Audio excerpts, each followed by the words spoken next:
Hi, everybody. My name is Thomas Morris, for those of you who don't know me. Today, I'm going to be talking about humane technology, or as the clickbaity title goes, just a spoonful of clickbait helps democracy go down. And yeah, that was intentionally supposed to be a bit meta, so here we go. All right, so I don't know about you guys, but I think social media has done a lot of pretty crazy things in the world. I mean, for me, being somebody who lives away from my home country, it's been a really great way to keep in touch with my friends and family back home and knowing what's going on with them. I mean, I know a lot of people who get their news from social media as well, which can be really helpful for them. I mean, and all the cute animal photos that you can get, what's not to love about that? And the memes, oh my God, the memes, it's my favorite part. But okay, on top of this, we have all this information. We can talk to anybody at any time, and it's free. You don't pay a dime of it. But how do these companies stay in business then, if we're not paying? Well, how is Google one of the biggest companies in the world, and we don't pay a cent? Well, they sell ads. No big deal, right? I mean, we get all this content, we can connect with one another, and we don't have to pay anything. It's free, and they get to make their money, so they can keep showing us all these great cat videos that we love, so everyone's happy, right? Well, maybe. So the main thing underlying this is this concept of micro-targeting, and it's this semi-new form of advertising that has completely revolutionized the industry as we know it. So the idea is that you can, if you have a certain ad, whereas before you would just put it on the TV and hope that people watching it like it, now you can take an ad that's specifically targeted for your audience and you can show it directly to them. You can target based off of what city or community they live in, how old they are, whether they're male or female or whatever, whether they're a college graduate or not, or anything else.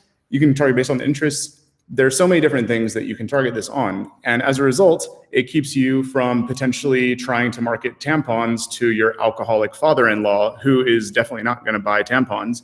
And if he does, you'd probably be a bit worried about him.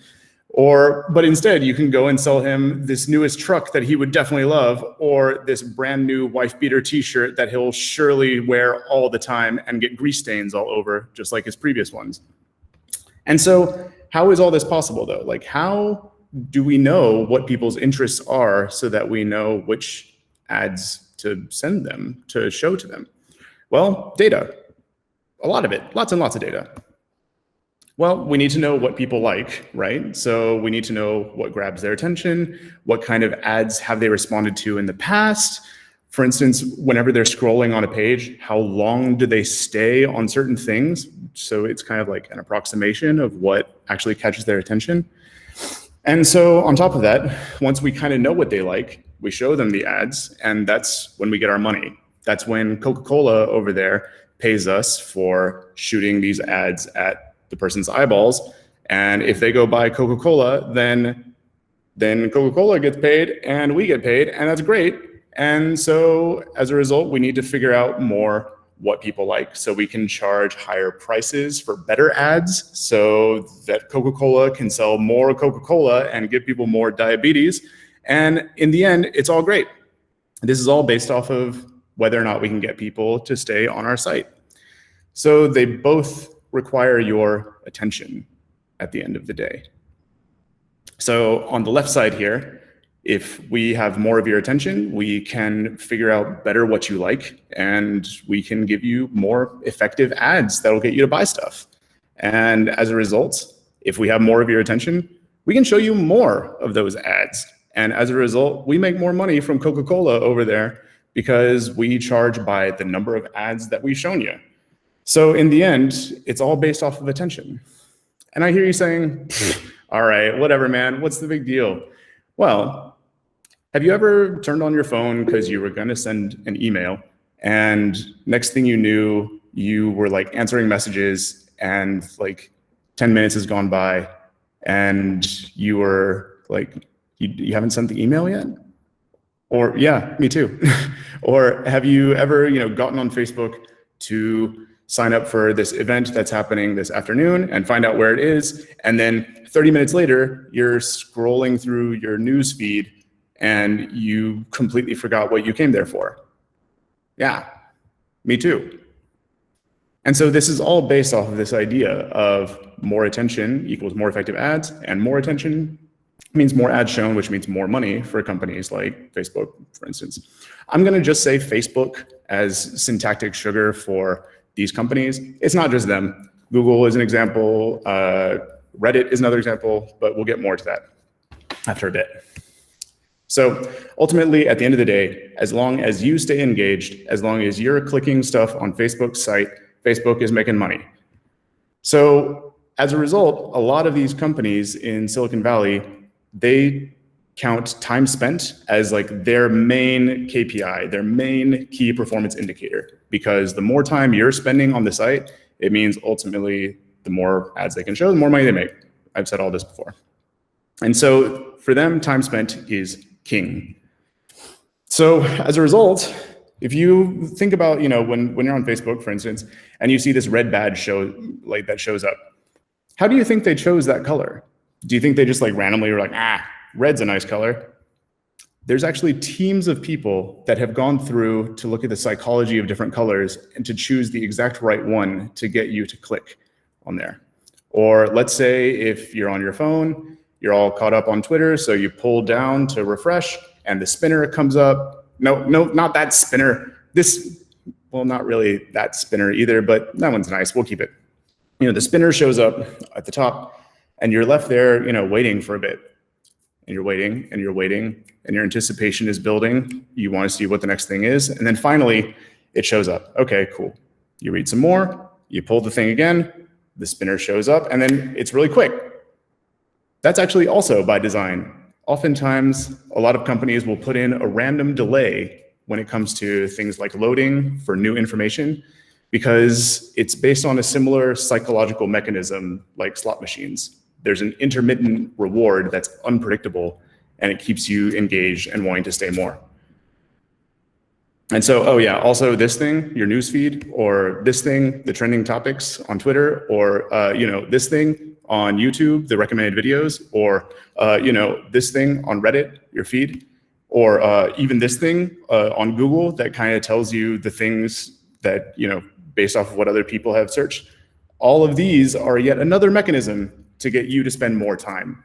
And most of them are curated by either A/B tested algorithms to see what will keep you staying on the longest, or just by AI models in general, or maybe a bit of both. So yeah, they're all curated to keep you scrolling, to keep you swiping, to keep you watching, to keep you sharing. And again, I hear you saying, come on, Thomas, you just sound like you sound like my grandpa, just chill out for a bit. Well, okay, fine, just bear with me for a bit. When you like or share something, Facebook takes that as a cue, as, oh, okay, well, you liked this thing, or you're interested in this, so I'll show you more of it. Okay, that's fine. I hear you say, you want to be shown things that you're interested in. You want to keep Facebook interesting for you. Totally. Yeah, I agree. But let's think about this. When's the last time that you read something on the internet about some politician that they did, and it was just awful, and it really, really pissed you off? And you thought, this is totally not right. Somebody needs to tell this guy that they are way in the wrong, and we need to do something about this. Bad people succeed when good people do nothing. We need to stand up and make this right. That's what democracy is all about, right? And so you share it with your friends, of course, as anybody would. Or let's say, for instance, there's a group of people, for me, maybe I shouldn't tip my hand too much about my political things, whatever. But let's say, for instance, there's just a group of people that have a viewpoint that you just find so annoying. And you just, some guy that you like or happen to agree with just completely makes a show of just tearing them apart. And it just feels so good to just see them just broken right there. You know, so that's why you see a lot of these clickbait titles like Jordan Peterson slams radical left activism on college campuses. Boom, drop the mic. And, you know, of course, you see something like this and you're like, oh, yes, I feel so right here. And so, of course, you share it because it feels good with your friends. Okay, cool. You would share those things, but take a walk with me. When's the last time you were scrolling through Facebook and you found some news article? And this news article was long. Like, it took you several hours even to get through it. And it contained a real-world account of a lot of flawed human beings that were all very complicated, and they all had their reasons for doing what they did, and there was conflict. And both sides did terrible things to one another. But you can see that, like, based off of where they were in their life, it makes sense. But sometimes people just, like, they don't act in the best way. And of course, and everyone has motivations. Some of them are good motivations. Some of them are bad motivations. But in the end, something's not right. And things are just bad now. But you can't quite tell really who's at fault or who the good guy or the bad guy is. Okay, I know that I just described the plot of Game of Thrones here, but ultimately, if you shared that article, if you shared this like hour-long article with your friends, how many of them do you think would actually read it and respond? How many of them would take an hour to sit through and really puzzle through like, man, like I really just don't know. I mean, that person had good reasons, but it's hard to say. You know, do you think they would read it? I wouldn't. I would rather just sit and relax on my time when I'm on Facebook and just have something easy and relaxing. Jesus, leave me alone. You know, but ultimately, life is complex, and real life happens to not just be these easy black or white, good or bad, they were right, they were wrong narratives, you know, but it's just, that's not what I want to see when I'm scrolling through Facebook. Simple stories are a lot easier in general than complex ones to digest, to get through, to just see a little bite and then keep moving. Good guys, usually us versus bad guys, them, is much easier than the real complex realities that we find ourselves in. Or also in general, reading a 280 character tweet or a soundbite is much easier than reading a full book. But honestly, which of those two has more information in it? If I asked you to describe a painting and you could use 5 words, or I said, you can write an essay on this, which of those would provide a better, more accurate description, do you think? I would go with the essay. But ultimately, when you're on social media and you want to chill out and relax, it's much easier to keep scrolling and taking bite-sized bits of things because it's less energy, it's less tiresome. It doesn't involve this hard thinking part of your brain. And as a result, it's simple. And that ultimately leads to more time spent on the screen. Okay, or do you remember the last time your partner did something nice for you? After they did something nice for you, like how long did you spend thinking about that nice thing? Was it an hour? Was it a couple of days? Like for days, did you go on thinking, oh man, I really can't believe that they bought me breakfast that one. Oh, that was so nice. What caused them to do that? Okay, what about the last thing your partner did that pissed you off? When did they do something, and how much time did you spend just thinking about like, God, how selfish, like how could they possibly do, don't they realize that I have feelings too? I'm a human being. And how much energy did you spend thinking about the thing that made you mad? And how much time did you spend thinking about it versus the thing that was nice? How long did you think about each of them? If you're anything like me, you probably dwelt on the angry, pissed off part more than on the nice thing. And that's just how humans work.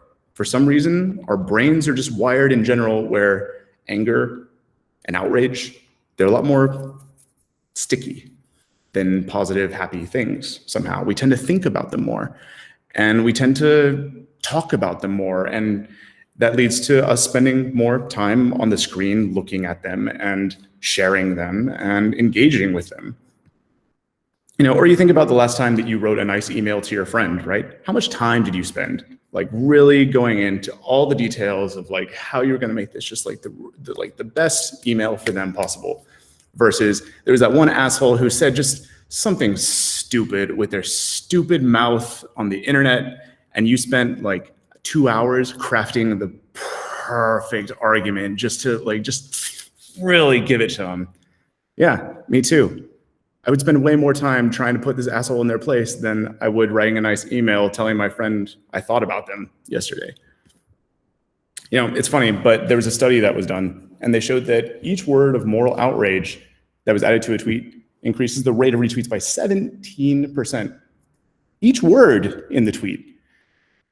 So, in general, simplified arguments tend to win out because they're easier to digest. You know, they require less mental energy to process.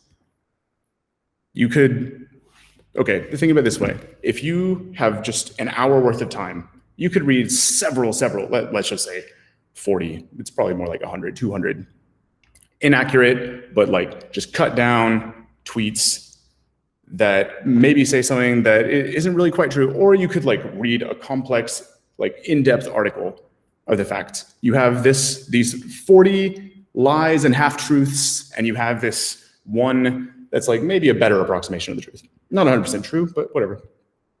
What are we going to remember? If I repeat something to you 40 times, you're probably going to remember it better than just something that you read one time. 40 to 1. I mean, it's a lot more, right?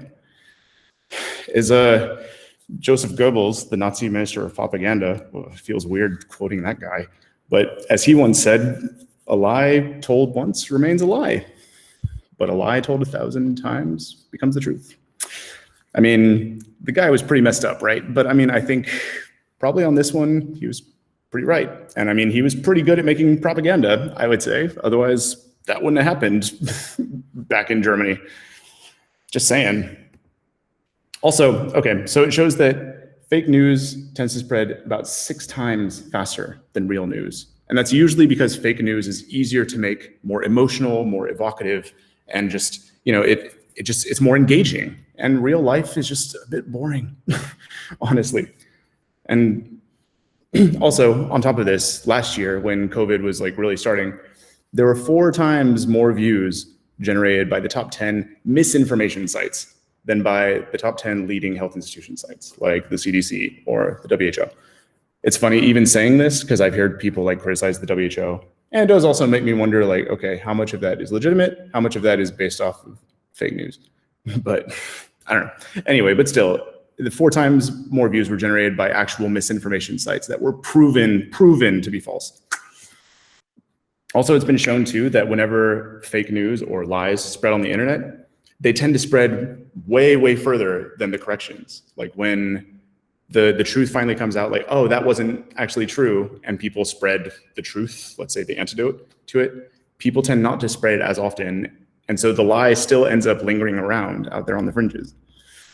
So, okay, this is a lot of information, so let's do a quick recap. All right, so information companies, the ones that are based off of this like ad revenue model, they make their money when we spend more time using their sites, right? Because they can get more data from us, they can show us more ads, you know, you remember this thing. So also on top of that, the way our brains are wired, it's just easy for us to take this like low energy information and digest it in quick bites. And that usually tends for us to spend more time ingesting it and spending more time on screen. It's easier for us to digest simple narratives that are probably inaccurate. And oftentimes this like good guys versus bad guys narrative usually tends to win out over like the subtleties. And also we tend to spend a lot more time being pissed off than we do about being happy. And also on top of that, fake news tends to be a lot simpler in its narratives, and it can be more emotional, so it tends to spread faster. So as a result, we find ourselves in kind of a shitstorm here because we're in an ecosystem where fake news can proliferate and the truth has a much harder time spreading. But again, I don't want to like make it seem like these are just like these evil cabal corporations that are sitting around trying to control the world as they are. They're just out to make a buck. I mean, just like anybody else is, right? They need to pay rent on their, $1 million mansion or whatever. But at the end of the day, these algorithms have been programmed just with one thing in mind. They want to maximize the time spent on the screen. It's not intentionally built into design to like, oh yeah, let's give them all the fake news they can, but that is unfortunately the byproduct of it.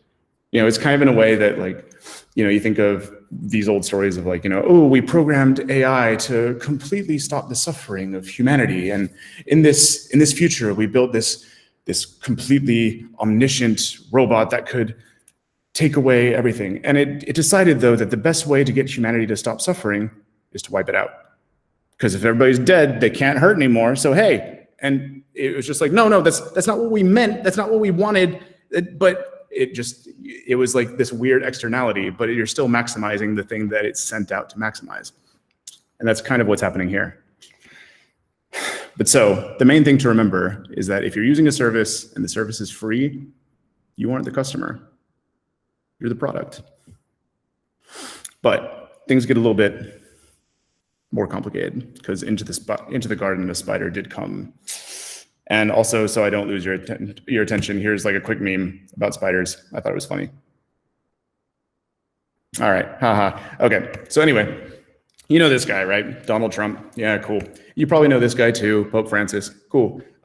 During the 2016 election, when this guy got elected, the most popular article was saying that this guy over here on the right, the Pope, endorsed this guy on the left for president.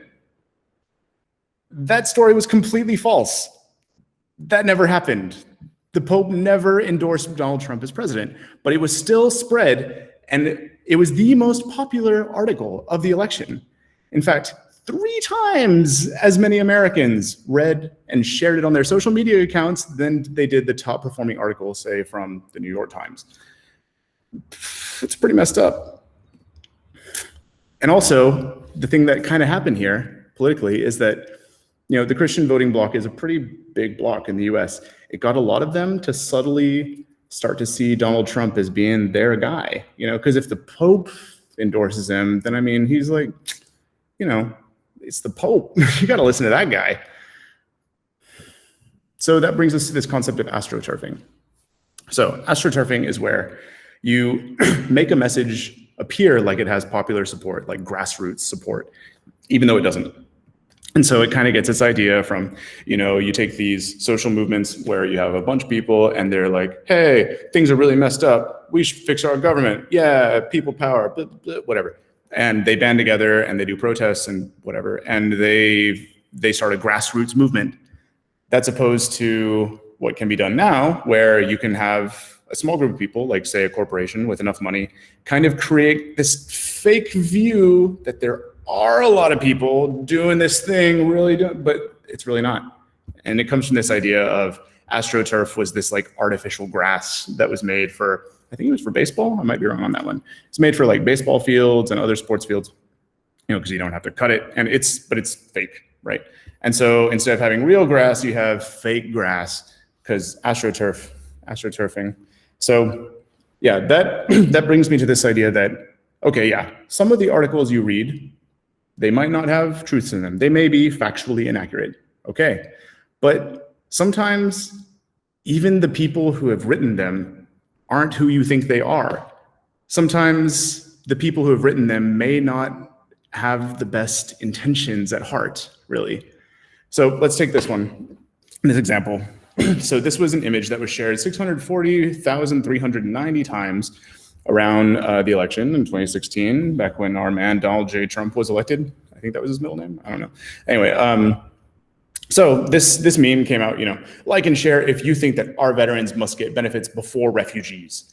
And, you know, and you think like, well, some people could make that argument. Yeah, okay, fine. And it came with this post. At least 50,000 homeless veterans are starving, dying in the streets, but liberals want to invite 620,000 refugees and settle them among us.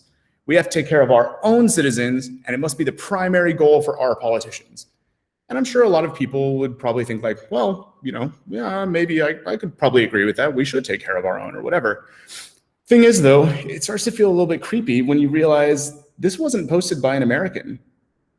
This was posted by a group called the Internet Research Agency, which is a company in Russia that was hired to spread a misinformation campaign to try to sway the election in the US. Feels a bit weird when suddenly this meme doesn't come from a US citizen, but instead comes from a hired company by an outside power trying to change the outcome. Something's not right about this. But some of them are a little bit more innocuous than this. There were a couple of groups that were circulating around before the election, and they were building a support base for a really long time with nice innocuous images. Like one of them was called Blacktivist. It was mostly aimed at for African Americans, and there was things like this, oh, my daughter, she colored this beautiful little dress and I had it made for her. Look how beautiful she is, and there were other things about body positivity, all shades are beautiful, and, innocuous, nice, uplifting things. And a lot of Black people joined these, and that's great. And then closer to the election though, suddenly the tone started to change a bit. They started showing more images of things like this, like these cops beat up an innocent man. They get away with murder even when it's caught on camera just because they wear a magical badge and gun. And I mean, yeah, say what you will about police brutality in the US. Yeah, I mean, that's a full conversation we can have. But the tone completely started to shift closer to the election. And there was this idea of, well, America hasn't been working for us Black people. The system has been stacked against us from the start. This isn't our country. And they started casting this feeling of separateness in a way. And particularly there was this kind of feeling of voting is just bullshit. It's not going to do any good. Or sometimes these campaigns would give incorrect advice on how to go about voting. And it was all in an attempt to disincentivize voting. And it turns out that these were also Blacktivist, for instance, this group was also just the Internet Research Agency from Russia trying to get people not to vote in the election. Again, feels kind of messed up, if you ask me. So there was this study that was done at Carnegie Mellon University, and it said that 45% of tweets about coronavirus were from bots spreading fake information. And so it kind of makes you wonder about other tweets that you might read or other posts that you might see.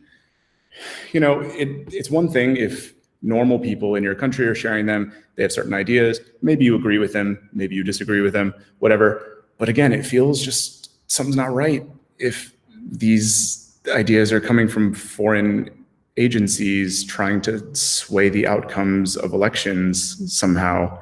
This feels like espionage on a new scale, in a way. And so, for instance, there was this meme, which I thought was pretty funny. But apparently there's an official uniform to wear when attempting to take over the world. And there's Kim Jong-un and Dr. Evil, and you have eyes. You don't need me to explain this meme to you. But this was also just published by the Internet Research Agency that was, trying to get people not to vote for Hillary Clinton and to vote for Donald Trump instead.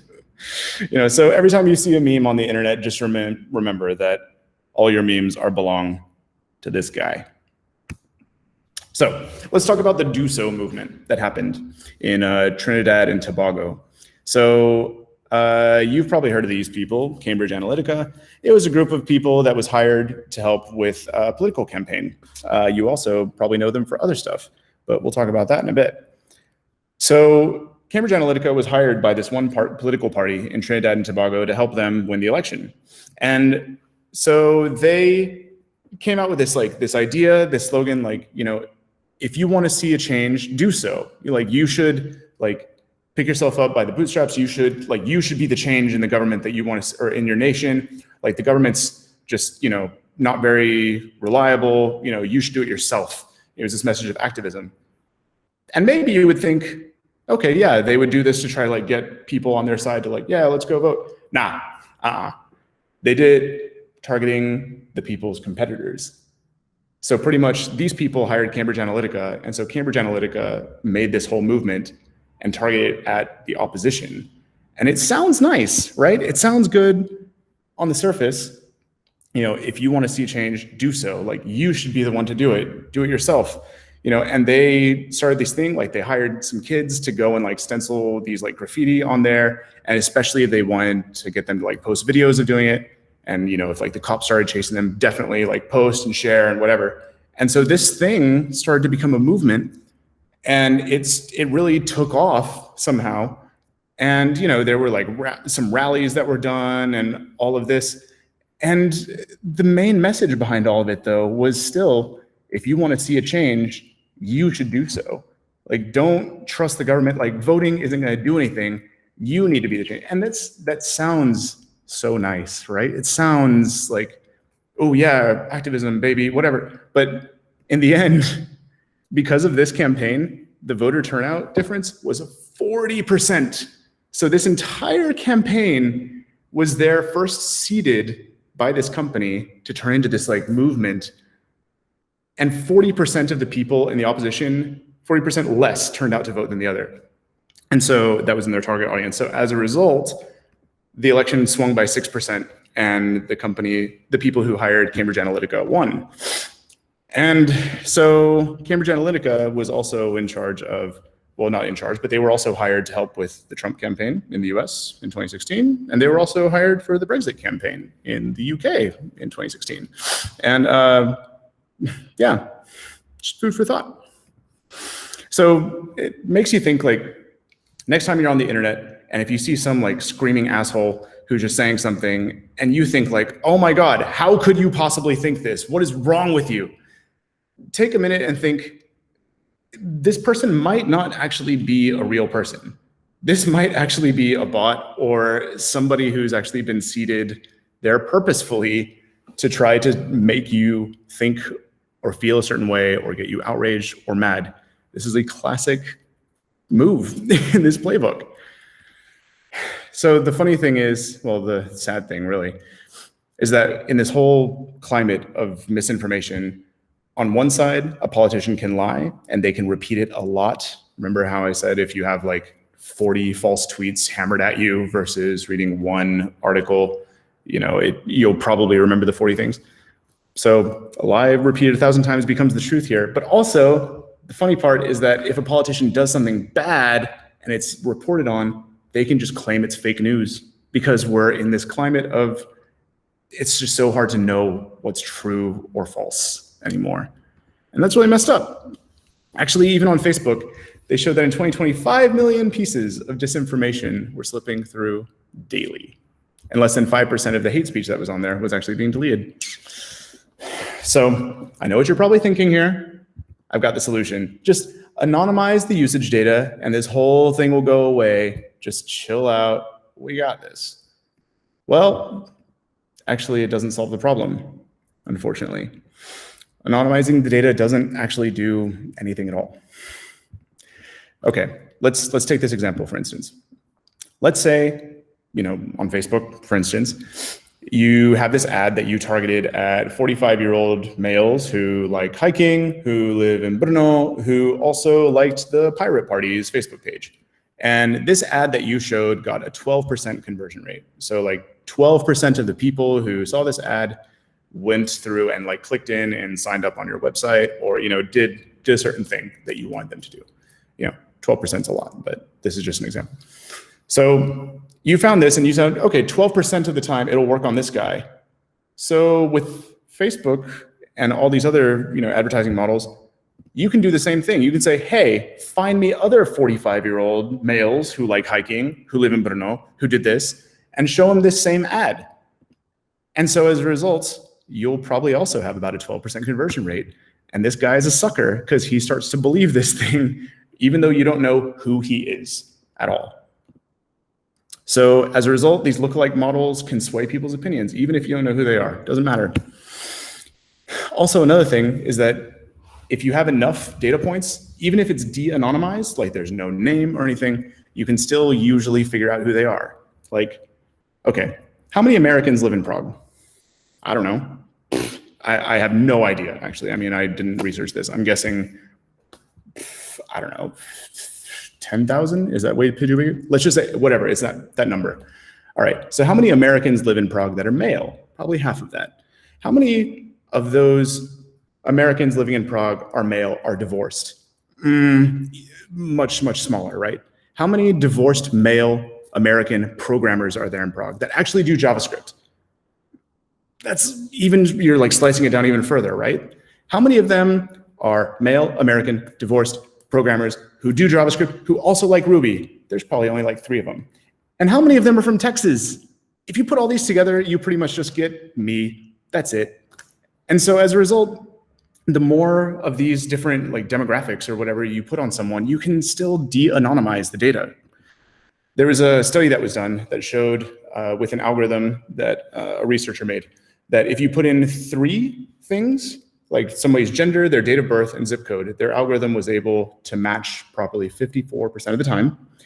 But just adding 1 more metric, just marital status, they were able to match the person 95% of the time correctly and de-anonymize it, just with 4 pieces of data.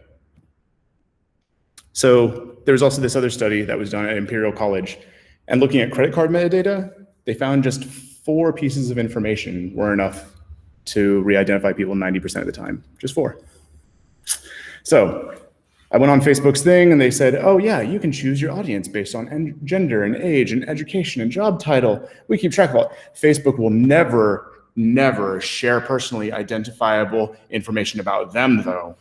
Good job, way to go, man. Way to protect our privacy and help. It doesn't matter, it really doesn't matter.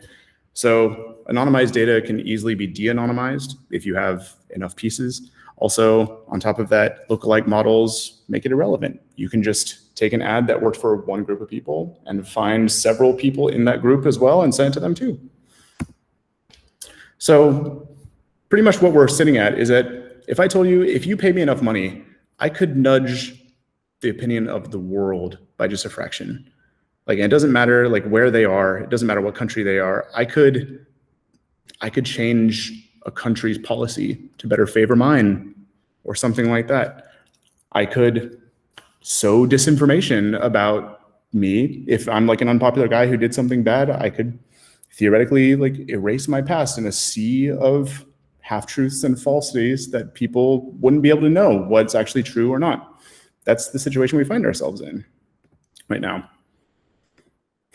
But the question is, how do we move forward? I mean, I could sit here and doom and gloom all day, but that's kind of annoying. I think we have enough people like that in the world nowadays.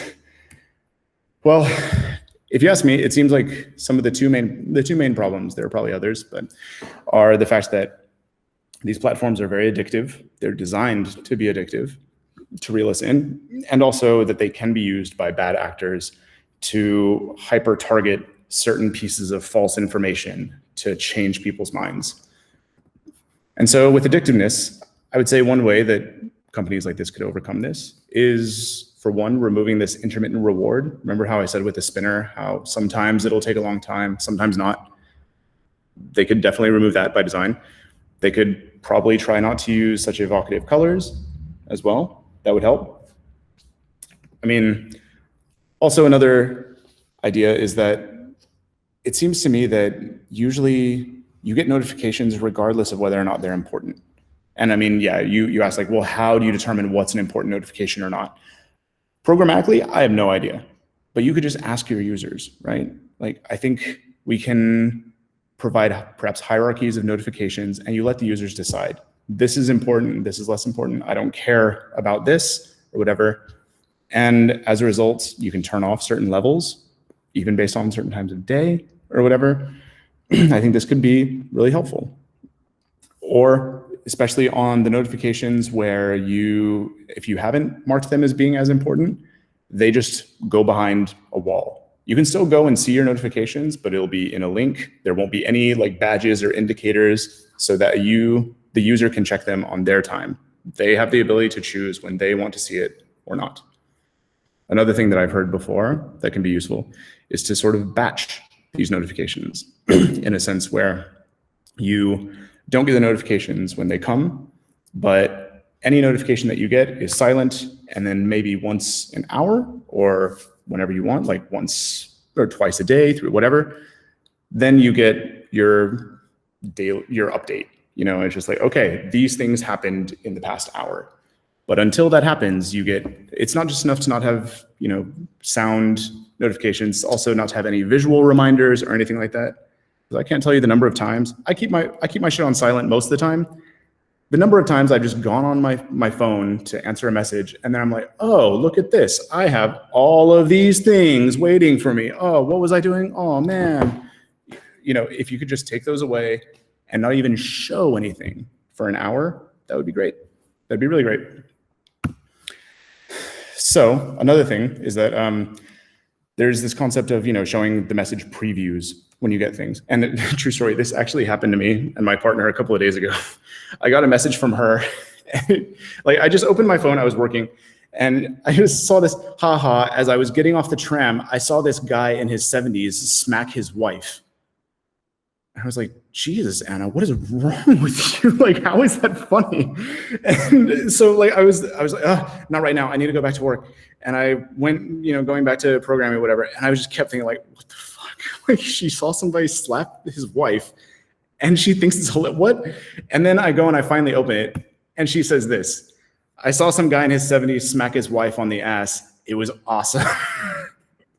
And I mean, granted, it was still funny. I'm glad I saw it. But if I had just seen this up front, I could have saved like a full 10 minutes of my life trying to concentrate and, being like, no, just put it out here. If I would have just seen this up front, I could have been like, oh, haha, that's funny. Okay, back to work, All right.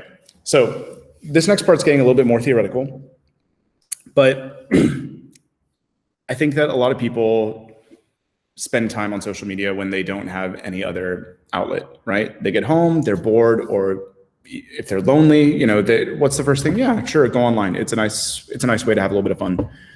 But what if we were to have a function where your phone would know when you've been scrolling past a certain threshold, and it says, hey, like, we noticed you've been doing this for a while. Like, also your friend nearby, like, they've also been scrolling. Why don't you meet up? They're only a couple of kilometers away. Like, here, you can click right now to call them or something.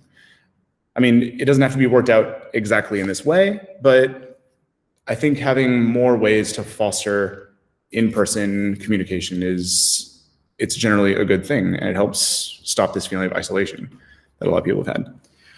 So that's one side. That's the addictiveness side. There's also this portion of targeted propaganda. What do we do about that? That's a real big problem, right?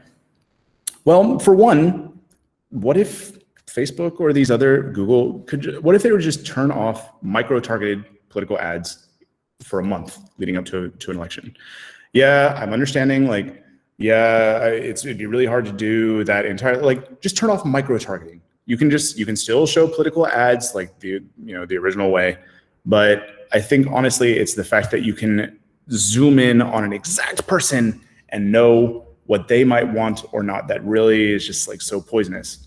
So if they were turning off political ads only, any other ads you want, whatever, drink more Coca-Cola, have a ball, whatever, I don't care. Also, I think another thing would be helpful, and you've started to see this a little bit, which is very helpful, is to come with labels on tweets. This one here says, like, these materials may have been obtained through hacking. But what if, for instance, there's a news article that gets linked and it just hasn't been verified yet? Like, what if there was a label on there that just says unverified information, or this information hasn't been verified? That would be useful. Or if some site, some article was known for being fake, if it came with a label that just said in bright red, fake news, or if it was a deep fake video as well, something like that. And what if on top of that, if you do see something and it's unverified, or if it's labeled fake, look, we're not going to be super paternalistic. We're not going to say, no, you can't share this. I mean, that would be nice, but what if you just get a confirmation dialogue, just saying, hey, this thing has been labeled fake. Are you sure you want to share this? That's it. Just to put in a little bit of friction to get people to think about it before they do.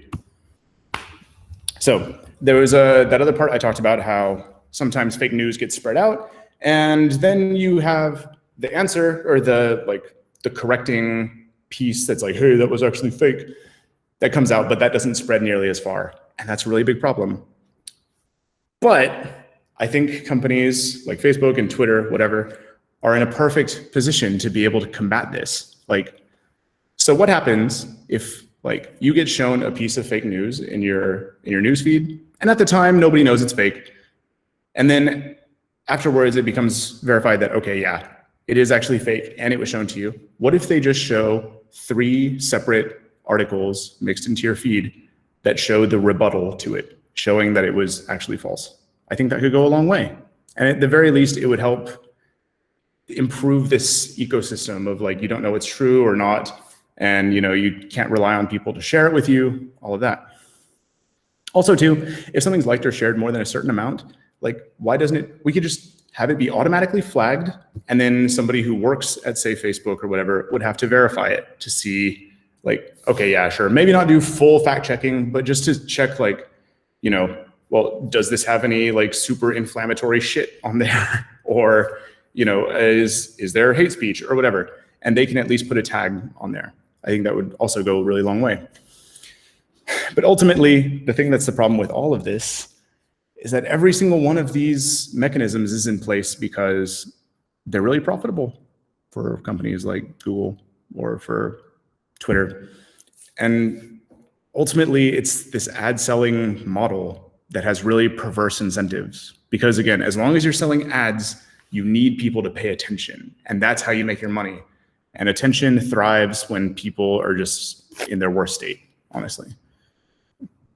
And so, yeah, as I said, yeah, our attention is very easily hijacked by outrageous simplified crap. So this also has other pieces to it. There's stuff about like health and attention span, and like the fact that, well, since Facebook was released publicly, I think like depression rates in teenage girls has gone up by like 50% or something. But I'll do another brown bag on that some other time, assuming Benny lets me. But anyway, what does this mean for us? What does this mean for Salsita as a tech company who does designs, who makes apps, who we actually have a little bit of sway in this? Well, I think for us, when we're designing our apps, we can think and we can ask ourselves things like, well, for one, what choices are we offering them and how are we offering them?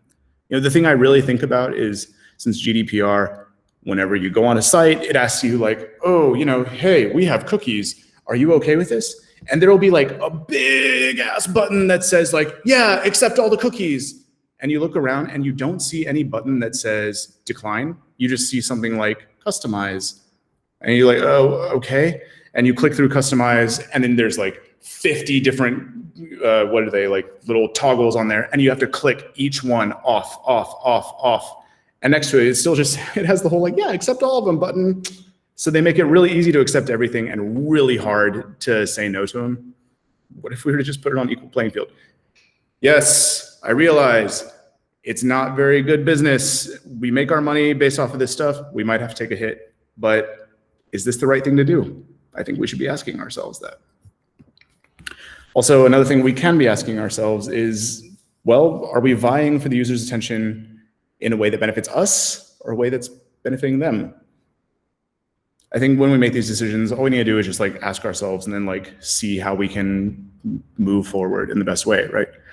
Or one of the things we can also ask is, can we design our things to increase the user's capacity for just good acting, like in a way that they would actually want to behave, right? Like to help them be more kind or caring. Like there's this idea that was put out, maybe you'll think it's bullshit, that's fine, was, like what if whenever you see some post on the internet that really pisses you off and somebody in person, what if instead of like the reply button, what if there was a invite this person to dinner button and you can discuss it in person, face to face? Because like in general, people tend to be a lot nicer in real life. Also, like if you're eating a meal together, it does things to your brain and like makes you more willing to, be pro-social with people. Things like that. Maybe it's crazy, maybe it's not, but I think at least thinking of ideas like this is helpful. Also, I think opting in over opting out is a very important thing, right? Like if by default you're in something, like let's say the cookies example, and you have to go through and you'd be like, oh, I need to go and pull myself out of every single one of these. Like in a way, you're really not helping the person very much. But if instead, by default, they're left alone, and they can choose to enter these things if they want to, they're much more in control of what decisions they make. And so I think that could be helpful. Another question too is this concept of data rights and privacy.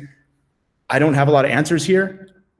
I'm hoping you guys can help me out. I mean, what would analytics and tracking look like in a place where we're actually respectful of the user and their rights and their privacy and how they behave, and we don't use their shit in a way that's really gross and manipulative? I don't know, but I think it'd be useful for us to start asking ourselves these kind of questions and to start trying to imagine what it could look like. So at the end of the day, you're probably wondering what you were talking about humane technology, Thomas, and I've never heard that word this entire time. What is humane technology? Well, this is pretty much at the heart of it.